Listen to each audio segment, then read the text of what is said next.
Danas ću vam pokazati kako pripremiti super jednostavno organsko gnojivo koje možete koristiti za sve povrće. Kako bi naše rajčice, paprike i krastavci pravilno dozrijeli i dali obilje plodova, potrebno im je dodatno hranjivo. U ovom videu naučit ćete kako pripremiti prirodno gnojivo koje će vašim biljkama osigurati potrebne hranjive tvari za izdržavanje velikih vrućina i masivnih ukusnih plodova. Rajčice, paprike i krastavci zahtijevaju mnogo hranjivih tvari iz tla, a bez njih plodovi će biti sitni i nekvalitetni. Zato ćemo danas koristiti organsko gnojivo koje je jednostavno za pripremu, jeftino i dostupno svima.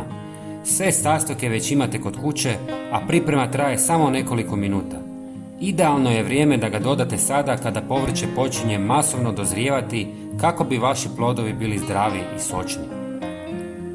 U 300 ml mlake vode dodajte 3 žlice jogurta koji je odličan kao prihrana povrća jer sadrži kalcij koji jača stanične stjenke biljaka, pomaže im u razvoju i sprječava pucanje plodova.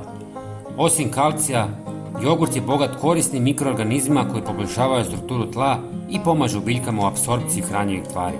Redovita primjena jogurta može povećati otpornost povrća na bolesti i poboljšati njihov rast i plodnost.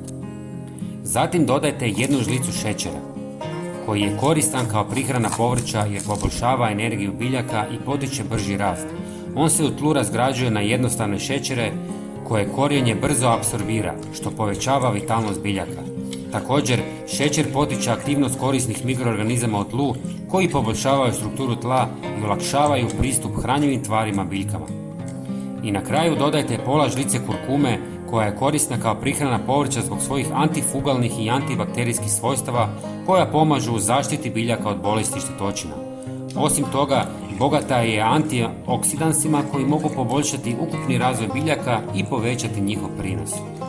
Dobro promiješajte kako bi se sve rastopilo u vodi. Zatim razrijedite sa još 2 litre vode.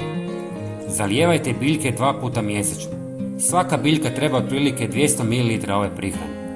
Prijatelji, svakako se pretplatite na naš kanal kako biste vidjeli svaki naš najnoviji video. Potpuno je besplatno.